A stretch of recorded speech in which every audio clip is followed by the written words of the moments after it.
What's going on, guys? Welcome to the Rollup. Today's episode is with Eli Ben-Sasson. He is the founder and CEO of StarkWare. This is the team that's building Starknet, and they're known for their Cairo VM and Stark Verifier. That is a ZK rollup that sends Stark proofs back to Ethereum L1 and maybe soon Bitcoin L1. StarkWare has given a $1 million grant to the development of research behind opcode. This is the opcode in Bitcoin. It's been controversial, but we are seeing lots of traction for it. In today's episode, we talk with Eli about how they were able to figure out a Stark verifier on Bitcoin using opcode. This enables a myriad of new features and advantages coming to the world of Bitcoin L2s, Bitcoin rollups. I'm very, very excited to see how this plays out, and today we got a chance to talk with Eli about all the exciting research that's happening with Starknet and opcode. First, word from our sponsors. Enjoy. Mantle is a layer 2 blockchain with one of the biggest on-chain treasuries in all of crypto, and they had a 100-day campaign called Metamorphosis live now. What this is it is a campaign for their liquid staked ETH token, METH, as well as their upcoming liquid restaking token, CMETH, where you can utilize this token on the Mantle network in a variety of different apps, some of your favorite restaking protocols and DeFi protocols, and earn yields in the form of powder, which will eventually be turning into a governance token. Mantle's been around for a while. We like them because they use their own form of EigenDA. They have a good ecosystem and they're growing. So check out this 100-day Metamorphosis campaign and hope you guys enjoy the rest of this video. Welcome aboard on our journey into the singularity. This is the endgame roadmap for Frax and Fraxtal, the new L2 out of the Frax ecosystem that is totally based on fractal scaling. Fraxtal is a modular L2 blockchain built by Frax with modular and fractal scaling in mind. Fractal scaling is based on the Mandelbrot set of fractal images, and it explains how L2s become L3s and the entire app chain lifecycle goes through its evolution. The Frax ecosystem is made of some of the top builders in the space and has stemmed from its OG days of the Frax stablecoin. It is now in the LST space, the LRT space, and this Fraxtal L2 joins the existing suite of Frax products, including Frax Swap and Frax Lend. You can see Frax Ferry, the bridge to go from any chain, Arbitrum, Optimism, or mainnet into the Fraxtal mainnet, bridge your tokens, and bring your Frax assets into the Fraxtal ecosystem. Join today to get the best out of Fraxtal. You are still early. Join today. Take part in our expedition into the singularity. What's going on, guys? Welcome back to the Rollup. Today we have an episode about scaling Bitcoin, following our Bitcoin and Beyond content series that we endeavored on. Learned quite a bit, and actually just recently at ECC had a chance to attend a couple of Bitcoin scaling events and thoroughly enjoyed that. And unfortunately missed Bitcoin Nashville, but I heard a lot of things, including a Donald Trump speech, which was somewhat interesting. Today we have Eli from StarkWare. I first did an interview with Eli in Starknet CC last year in Paris. The Starknet community has grown quite a bit and now kind of made one of the biggest technical announcements and moves, I would say, of this entire year by figuring out how to run verifiers using opcode, bringing Starknet onto Bitcoin. We're going to talk all about that. Rob, good to see you as well. And I know that you are quite excited about this one. Yeah, I am, because I think Bitcoin has been stagnant for a really long time. I first got involved in crypto through Bitcoin, and now Bitcoin is changing again. And Bitcoin doesn't change very often, so I think this is pretty episodical. And so I'm pretty stoked to talk to Eli about all the things that are happening through Bitcoin and through StarkWare. We have talked a little bit prior to this podcast about kind of the background that our audience has. And so, yeah, following up on Bitcoin Nashville, I didn't get a chance to attend, but I was moderating a couple panels at ECC as well in Brussels. And Eli, did you get a chance to attend? Bitcoin Nashville? If not, like, what's your feelings just kind of like looking at the state of Bitcoin these days? Yeah, so unfortunately, I couldn't attend. We had a few people from our team attending, but we haven't actually had the time, or I hadn't had the time yet to debrief with them. But of course, well, the largest thing there is just the sort of shifting political winds around Bitcoin, and these are both external winds. Of course, the two presidential candidates now embracing Bitcoin, maybe the Democrats doing sort of a turnaround and embracing it and so on. And of course, Trump's embrace of it. But what's maybe more consequential is the internal debates going on in Bitcoin that are basically revisiting and thinking about whether, to allow again opcat. This is this opcode that was already introduced by Satoshi back in the day and then removed. So maybe bringing it back in, this would be a tremendous positive news for Bitcoin. Yeah, I'm really glad that you brought that up, like the internal politics of Bitcoin, because we heard from Tyler Whittle, who's part of Taproot Wizards, and he traced us through this like long and winding road of what it takes to get a BIP approved. Now opcat has a little bit more of a formalization about how it can get implemented into the Bitcoin code. There's some powers at that be that are supporting it. But like from your perspective, what is the political landscape of Bitcoin nowadays, and where does opcat fall into who is supporting it, who's not supporting it?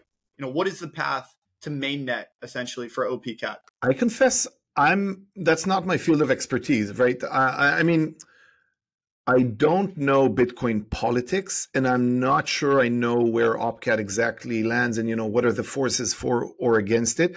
I do trust people like Andrew Polstra, whom I've known for probably more than a decade. And he's like this really solid, sound Bitcoin researcher that a lot of people, I think there's a wide spectrum of approval for him as someone who's, in it for the right reasons and as a man of integrity. Another one is Ethan Haleman. These are, I think, the two leading figures in the discourse today, at least that I'm hearing on opcat. And I think it's so I don't know much about the politics, but I do have faith in some of these people that are very smart and, their heart is in the right place when it comes to these discussions. Awesome. I think we ought to get into the technicals here pretty quickly. But first, kind of what prompted that question, maybe a better question, is that StarkWare made, I believe it's, I forget the exact figure, but it was a significant commitment of capital to funding some research with opcat. So maybe a better question is, why did you choose to make that commitment in support of opcat? So yes, indeed, we announced that we're committing $1 million to a research fund. Details about the research fund have just come out last week. There's an independent committee that is headed by Andrew Polstra and has a lot of people on both sides of the opcat debate. And the idea that we had is that basically we would like to help the Bitcoin research community get more clarity on the pros and cons of opcat, so that they decide. It's in the end, it's up to this amazing community to decide whether it wants to turn it on in a soft fork. So our contribution, we are Stark maxis, we are math maxis, we are blockchain maxis, and we'd like to see blockchain fulfill its vision to the utmost degree. And for that to happen, you could benefit from things like opcat and having Stark verifiers on Bitcoin. Yeah, I can't help myself anymore. I need to ask, how in the world did we get a verifier running on Bitcoin using opcat? What magic have you guys done? And maybe first you can unpack the problem briefly for those who need a refresher or who are kind of new to this. And then, how in the world did we get here? Okay, so first of all, what is the problem? think of Bitcoin as this really, really trustworthy computer that carries immense value, right? The whole world is operating and using and watching it and contributing to it. So it's like really safe, and it, basically maintains value of over $1 trillion today, which is an amazing achievement of Satoshi and the other visionaries that jump-started this amazing thing. However, as a computer, it is more like one of those science calculators from, a generation ago, where you could do a bunch of things with them, but not a lot. You couldn't, program Tetris or a game on them. So there are some things that you can do. You can use them for some computation, but not a lot. Okay. Now, in particular, you could not use them for doing something as complex as putting a Stark verifier. So you cannot have a validity rollup on them and so on and so forth. Now, there's this, if we think of it as Bitcoin as running this science calculator, think of it, of opcat as being, one more button, right, that you're adding to the calculator, that it can do one more thing. And what is this one more thing? It allows you to concatenate, sort of to glue together two strings into one string. And that's what Satoshi, added back in the day. You could see that the big danger with it is that suddenly, well, you could just keep on doubling strings, and within a very small number of operations, you could have this immense string that you just can't hold on your computer, and it would crash. So because of this reason, Satoshi also took it out. But of course, there's a very simple way to stop that, which is basically to say, well, you can keep on concatenating strings, but there's a limit, whatever, 1 kilobyte or 1 megabyte or whatever it is, that you can't go beyond that. So I think that it's pretty safe to return back this opcode, this button that Satoshi had in mind. And once you add this button, it takes the ingenuity of researchers like Wei-Keng Chen and the folks here at StarkWare to figure out a way in order to put like this really lean and mean cutting edge verifier, the STU verifier, based on circle starks and a whole bunch of math innovations to just fit inside Bitcoin blocks. And so from the perspective of actually getting the Stark verifier to work with opcat, why is this concatenation needed for the Stark verifier to actually provide value in the sense of enabling actual scaling solutions on top of Bitcoin? Why is it that the StarkWare team has came up with a solution which is reliant on opcat versus kind of doing it in a different way, or implementing Stark verifiers, with a different kind of roadmap? Well, there are two parts to using Starks within a rollup on Bitcoin. One is to have a Stark verifier, and the other is to maintain state over time. Because the way you want to use Stark verifier is to say, okay, a bunch of transactions have occurred off-chain on layer 2, and thanks to the Stark proof, we understand that the previous state can now be updated to a new state. So there are two parts. One is just, this like decision. Is the proof valid? And that, okay. And the other part is assuming that the proof is valid, can we update the state, and what is the new state? So Bitcoin without opcat has a very hard time remembering and updating and figuring out what goes on with state over time. There's this one state, which is the UTXO state, which is very much evolving all the time and isn't very good at maintaining state. I mean, that's a feature, not a bug in the world of Bitcoin. But if you do want to maintain state like you do on Ethereum, and remember that there are accounts and things happened in a certain way, and remember this over time, then the lack of opcat really limits you, because you can't really talk about strings or data that is longer than whatever 32 bits. So opcat is more needed for the state update part than it is for the Stark verifier. But there as well, a Stark proof is a few kilobytes long, so you have to sort of break it up into portions. And if you have opcat, it just becomes easier to deal with this large string and parse it and compute on it. Okay, so we have opcat. We understand that we need opcat. well, we don't have it yet, but in a world that we do have opcat, Starknet is now settling Stark proofs to Bitcoin and Ethereum in some sort of simultaneous manner or some sort of manner. And this is kind of the crux of the question here. How do you settle a roll up, right, using Cairo VM? So it's not even EVM, but it's settling to two different layers at the same time and matching the state, but different user bases are all one. Kind of what's the vision for how this is going to work technically in a world post opcat? Okay, so the vision is to have one state or one global system that has, let's say, well, at least three different types of data within it. There is data that is, let's say, pure Bitcoin related, which means that even if all of the stuff on Ethereum crashes and disappears, then you can still keep on using that with Bitcoin. Then you have a portion that is, let's say, pure ETH. Let's call it the ETH. We have the Bitcoin maxis, disk or space. You have the ETH maxi space, which is the same thing just with respect to Ethereum. And then you have, I think, the most interesting space that I would guess captures most of humankind, and I certainly sit there, which is the blockchain lovers. They love Bitcoin, they love Ethereum, they actually trust both, and many more.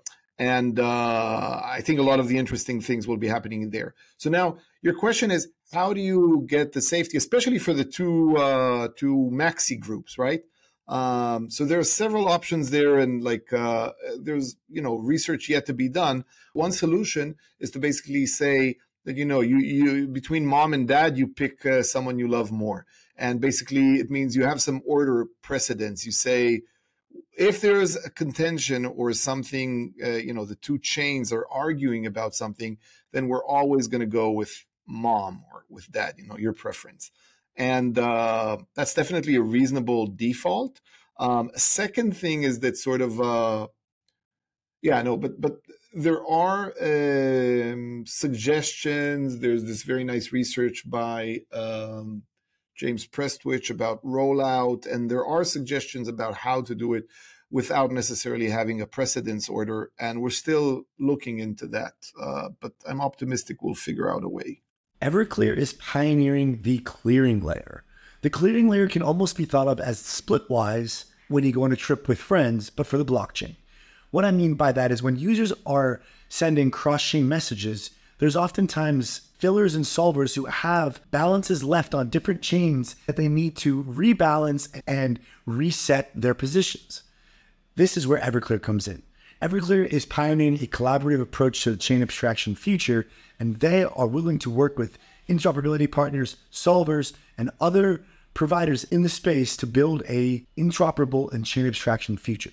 Check out Everclear at everclear.org, and welcome back to the Rollup. Covalent is solving the long-term data availability problem where a lot of the data availability providers today in the modular space, when you post data to them, they actually only hold that data for about 12 to 16 days. And then it's basically, it can go into an archive node, or oftentimes it's just kind of put away into the abyss. And what Covalent's trying to do is build this long-term data availability solution, which can plug into some of these modular data availability providers and provide this longer-term perpetual data solution. So what we try to think of this as is when you post transaction data onto Celestio or Veil or any of these modular DA solutions or even Ethereum, Covalent is able to provide a long-term data storage and data availability platform for that data after the time period.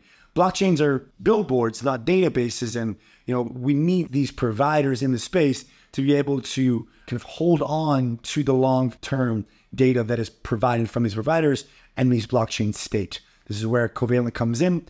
They just had a nice rebrand. Check them out on Twitter as well as the website. Thank you for being here. Hope you enjoy the rest of the show. When it comes to different transactions settling on Bitcoin or Ethereum,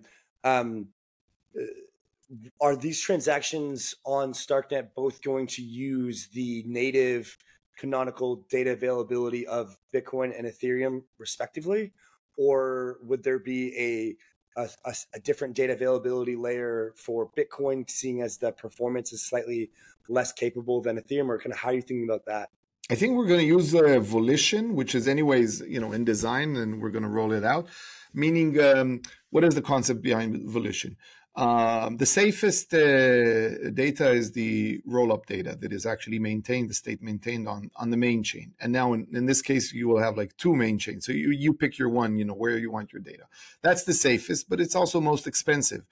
Or you could go with any number of data availability solutions that are not layer one. And then there's a trade-off. They will be cheaper to use, but less safe. Now, and then you could have these interesting things where maybe, if you're a Bitcoin maxi or you really, trust Bitcoin more, your roll-up will be Bitcoin. But in your volition choice, the data availability layer will maybe be the blobs of Ethereum, right? Or it could be something completely different.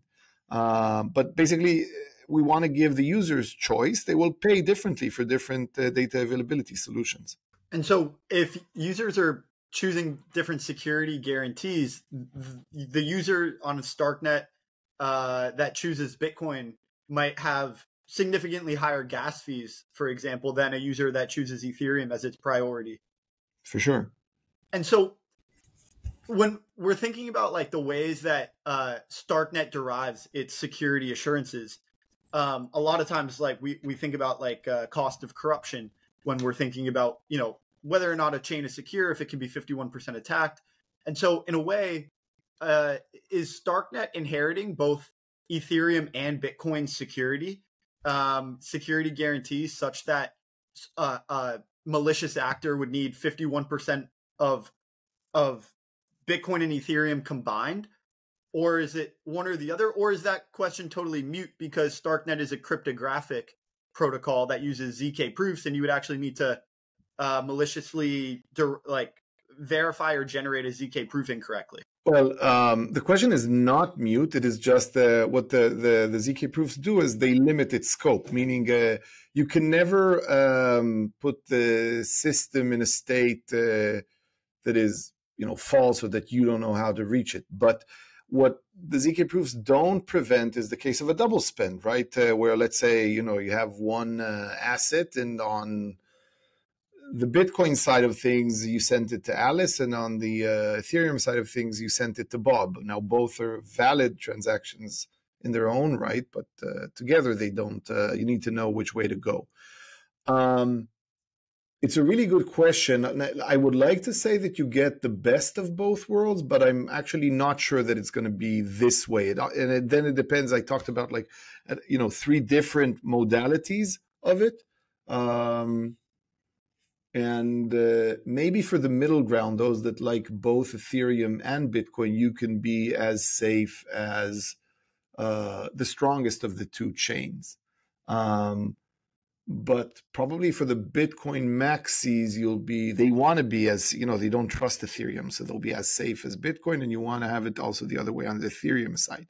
But I'll be honest with you, I do not know how to answer that question right now. Like, what is the level of, do you get the best of the security of Bitcoin or Ethereum, or do you get just one of them?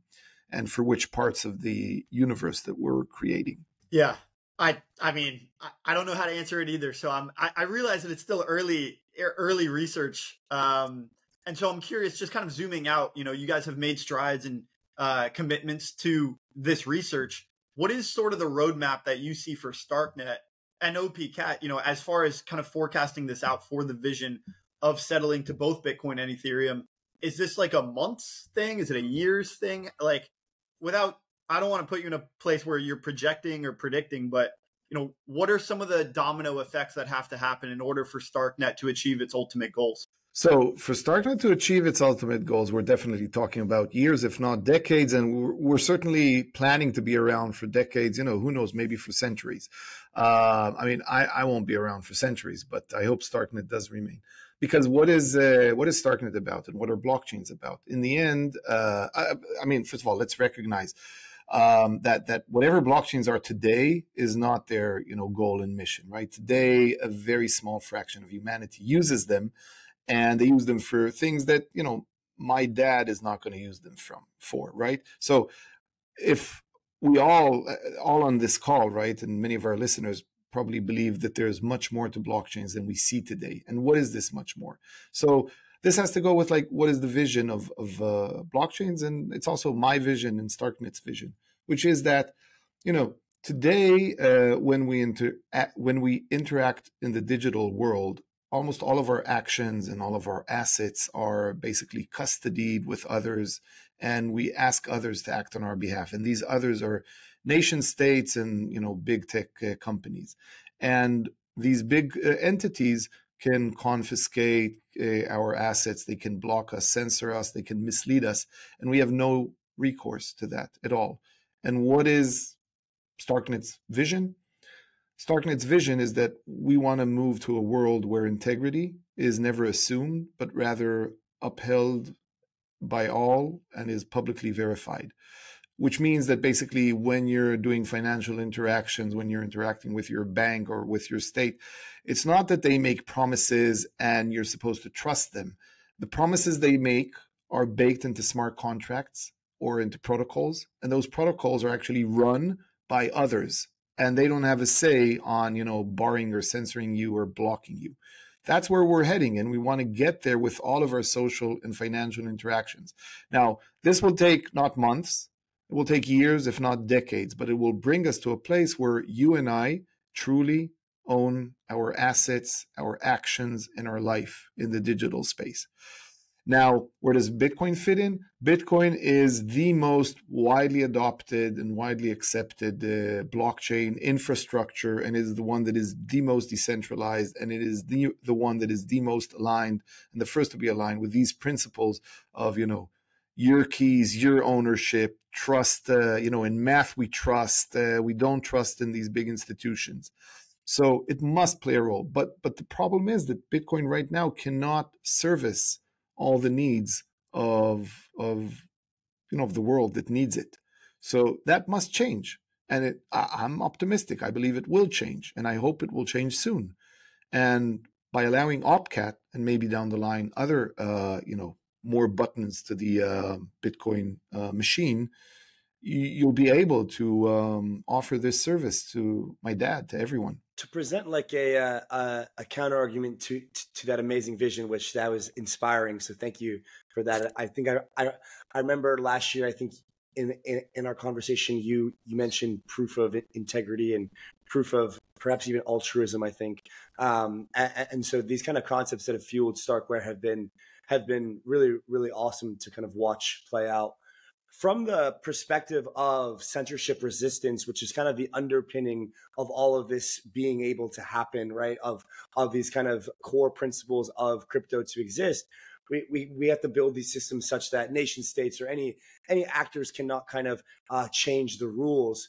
But what we're currently seeing right now more than ever, I think, in both Bitcoin and Ethereum, is communities are trying to change the base layer of rules. Like, we're trying to implement opcat into Bitcoin, and Vitalik and ECC, amongst other community members, are looking to change the block times on Ethereum L1 or the slot times to decrease them, to make base rollups more possible, to kind of get rid of centralized sequencing at the L2 level and kind of build more censorship resistant rollups. And so, like, how do we as a community balance technological improvements especially at the base layer of these very important blockchains, to make the systems run better with kind of censorship resistance and immutability in the long term? Andy, this is such a terrific question. And it's really the question of proper governance of this public good that is, the integrity web that we're building with all its blockchains. And I'm sad to say that I don't think we've figured out a way just yet. If I look at the two leading models of governance, Bitcoin and Ethereum, there's much to be wanted. And, there was a time that people spoke about DAOs and how great they are. And then, I think probably maybe the Maker DAO, which was like hailed as the very best, but then, contested stuff happened there. And now people are, so we're still taking our baby steps here, and it's probably the most important question, long-term question in all of blockchain, which is how do we achieve true broadness? meaning broadness of the base of operators, of the base of parties that care about blockchain, and how do we govern it? All I can say is that the Starknet ecosystem, meaning the Starknet Foundation and the folks there, the folks within the ecosystem, folks at StarkWare, we're spending quite a lot of time in trying to figure out what is the right balance of power and checks and balances that maybe someday will be in place to better govern it. But in the long term, I mean, look, this sort of trade-off between not moving too fast but allowing for change, and then allowing for the right kind of change that is in the benefit of the public, as opposed to being in the benefit of some corporation or some nation state. It's a problem that I don't think blockchain has solved, and I hope we do. It's really important. But I at least think that the incentive models to do so, especially from the community of people who have a significant amount of their financial livelihood or their careers invested in their entire time in their communities, their social networks, that incentive mechanism looks quite a bit different than like a corporation's incentive mechanism, or kind of different type of organizations which are kind of there for different reasons. So I think like that idea is there, but similarly, I agree. And that's why I kind of asked, because I do feel like Bitcoin has been this ossified asset, which has led to almost, in my opinion, some of its value, its lack of ability to change. But now it's like, if we can slightly move it away from pet rock status and into more useful than the theoretical value of the entire Bitcoin ecosystem and network, the actual network, let alone the asset, will significantly increase in terms of mind share, in terms of developers, community users. So yeah, I mean, you're trying to balance here what we do as a community. And I think that, as you said, kind of doing things slowly and making implementations and having a transparent kind of community infrastructure available, and kind of to have open discourse is very important. Yeah, I completely agree that we need to improve.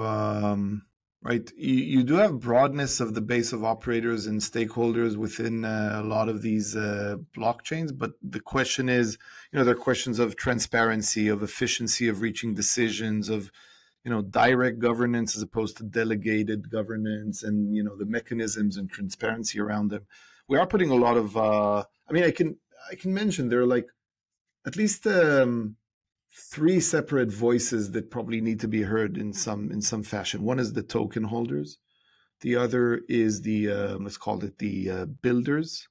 The third one is the users, and they're not necessarily the same ones.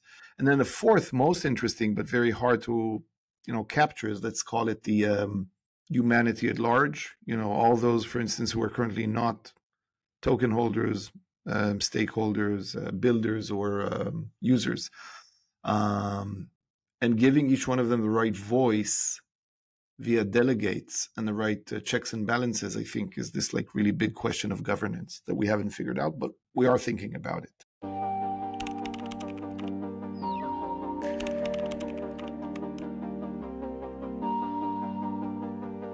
Cartesi is your home for app-specific rollups. At the forefront of developing new tools and platforms that enhance the capabilities of blockchain technology, Cartesi enables applications that are flexible and built to scale. Built on a full Linux environment and use traditional software libraries, but in blockchain development. Go to cartesi.io, that's cartesi.io, to learn more about building your own app chain. One of the things that I heard from Bitcoin Nashville, again, I wasn't there, but one of the points that resonated the most was this idea of like a national stockpile, similar to how El Salvador is doing. Now these US candidates are proposing or almost voicing like their intentions to create a national stockpile. And again, this is something that I'm excited about in the moment, but then worried about in the long run for the same reason of broadness. Does this, in your opinion, and I'm curious with both of you guys, do you guys think this creates a centralizing force where we end up And Ethereum is going through a very similar thing where a lot of Ethereum is concentrating via the ETF. Bitcoin went through it too, in BlackRock and these large financial players. Do you think this is a long-term good or a long-term bad when it comes to achieving some of this broadness and decentralization efforts? I think that this is a big fundamental problem in human history, which is power gets accrued and gets concentrated over time. And the biggest challenge of human society is how do you deal with that? And it's true within democracies. It's true certainly within countries that don't have democracies. And it's also true in a decentralized setting. You need to have mechanisms for constantly driving power to those who are unempowered and to those who are contributing, but it's not reflected enough. So one way, one small step that we already did on Starknet was the Devonomics program that basically talks about automatic allocation of a portion of fees, and someday it will also be, new minting to teams that are building things that are of value to users and to the network. And if you do it in an automatic way, you can at least have something that is not open to human corruption, where newcomers can get power and have a say at the table. I would love to say that I have a solution for it. I don't, and it troubles me a lot. And but I'm not giving up. I hope there is a way to constantly broaden the base via some protocols or ways to constantly make sure that it doesn't get over concentrated with one set of players. But I don't have a good solution for it today. Yeah, I find the ETFs in particular to be a little bit paradoxical in the sense where they're extremely powerful for getting new people of the older generations exposure to crypto assets and kind of getting used to the idea of crypto assets, but also the more crypto assets in custodians' hands, the more problematic for given networks. And yeah, I mean, to just kind of echo what Ellie's saying, I think that there's going to be a lot of experiments, and that is what the beautiful thing of crypto is. And so all I can say is I would just encourage more and more experimentation at each one of these fronts. And I think we can come to a wrap here and just say that I'm really looking forward to what Starknet's going to do on Bitcoin and this next generation of Bitcoin. Like Rob, we kind of got into the Bitcoin space like 2016, 2017, and where there was no chains to interact on back then. So we've came a long way, and it feels like the next 5 years are going to be extremely fun to be a part of it. And also we'll look back at those early time periods, like maybe with a smile on our face as to like, how do we get here? So looking forward to that, and also to what Starknet plays a part in that, as well as scaling Bitcoin. And thanks for coming on, man. It's been a pleasure. Thank you, Andy. Thank you, Robbie. It's been a pleasure.